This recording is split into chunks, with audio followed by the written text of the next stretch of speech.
কোনো রকম ওভেন বা বাটার ছাড়াই খুব সহজেই তৈরি করে নিতে পারেন এরকম দারুণ সুস্বাদু আলু প্যাটিস।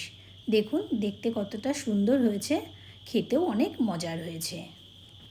এই আলু প্যাটিসগুলো দেখতে যেমন খাস্তা তেমনি মুচমুচে। আপনাদের একটা ভেঙে দেখাই, দেখুন কতটা সুন্দর হয়েছে, প্রতিটা লেয়ার বোঝা যাচ্ছে। একবার বাড়িতে বানিয়ে দেখুন, দোকানের প্যাটিস একদমই ভুলে যাবেন। আশা করছি রেসিপিটি আপনাদের ভালো লাগবে।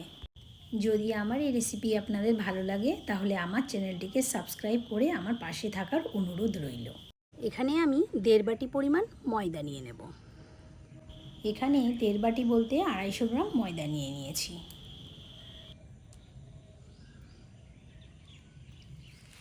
এবার এখানে দিয়ে দেব 2 টেবিল চামচ সাদা তেল, আর দিয়ে দেব হাফ চামচ পরিমাণ লবণ।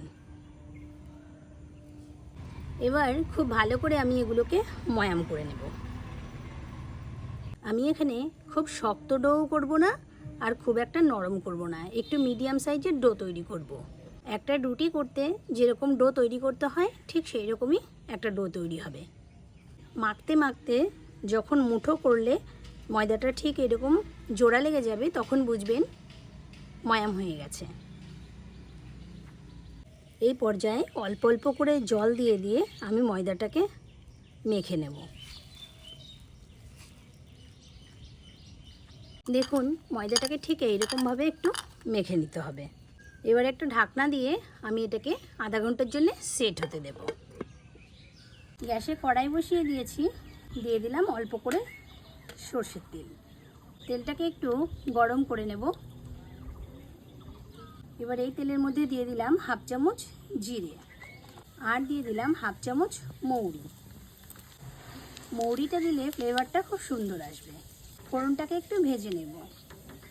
এবার এই তেলের মধ্যে দিয়ে দিলাম কুচিয়ে রাখা পেঁয়াজ। আমি এখানে 2 বড় সাইজের পেঁয়াজ কুচি নিয়েছি। দিয়ে দিলাম 2 কুচিয়ে রাখা কাঁচা লঙ্কা, দিয়ে খুব ভালো করে একটু ভেজে নেব।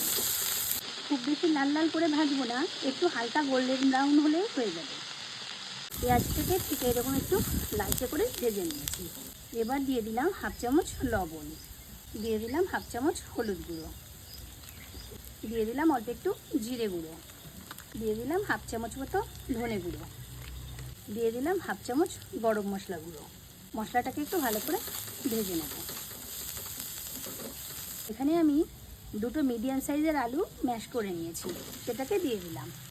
খুব ভালো করে এই পেঁয়াজ ভাজার সাথে মিশিয়ে নেব।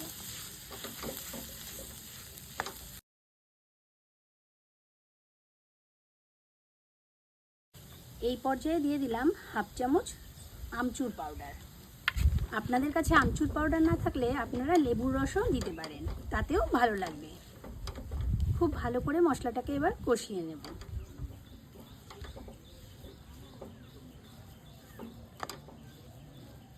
দেখুন আলুর পুরটাকে ঠিক এইরকমভাবে তৈরি করে নিতে হবে। আলুর পুরটা তৈরি হয়ে গেছে, এবার আমি একটা প্লেটে তুলে নিলাম। আধা ঘন্টা পর ঢাকনাটা খুলে নিলাম। দেখুন ময়দাটা কত সুন্দর সেট হয়ে গেছে। আমি এটাকে আরেকটু ভালো করে মেখে নিলাম। দেখুন ময়দার ডোটা ঠিক এইরকম টাইপের মিডিয়াম টাইপের হবে, খুব বেশি নরমও না খুব বেশি শক্তও না। এবার আমি এই ময়দার থেকে এরকম করে মিডিয়াম টাইপের রুটির মতো করে এক একটা করে লেচি কেটে নেব, ঠিক এইরকম করে।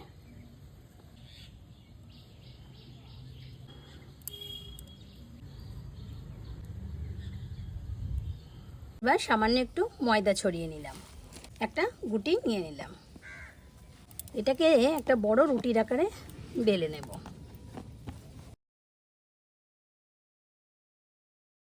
দেখুন ঠিক এইরকমভাবে একটু পাতলা পাতলা করে এক একটা রুটি তৈরি করে নেব। এখানে আমি 2 চামচ সাদা তেল নিয়ে নিয়েছি।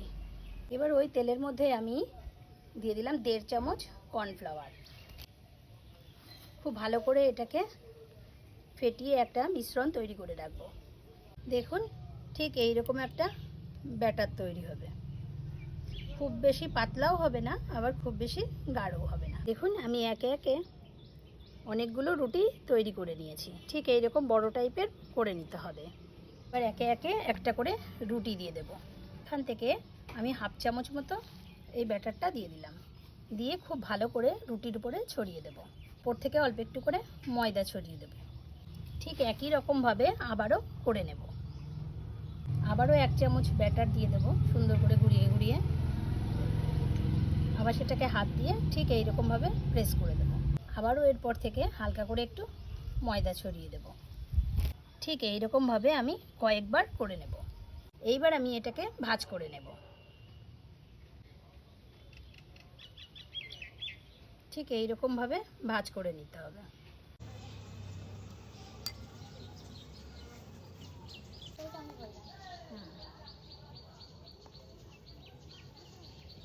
ঠিক এই রকমভাবে আমি একটি চৌকো পরোটা তৈরি করে নেব। এবার এটা থেকে একটা চাকুর সাহায্যে আমি সুন্দর করে কেটে নেব।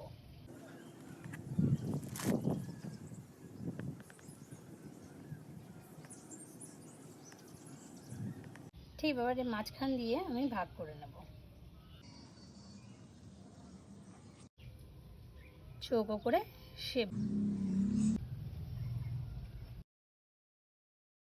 এবার আমি হাতে করে ঠিক এইখানে জল লাগিয়ে দেব।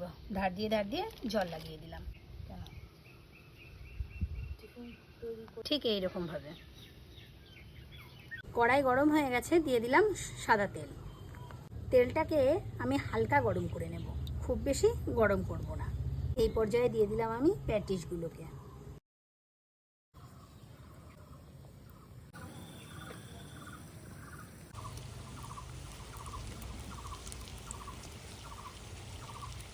প্যাটিসগুলো ভাজা হয়ে গেছে, এবার একে একে তেল ছেঁকে ছেঁকে তুলে নেব।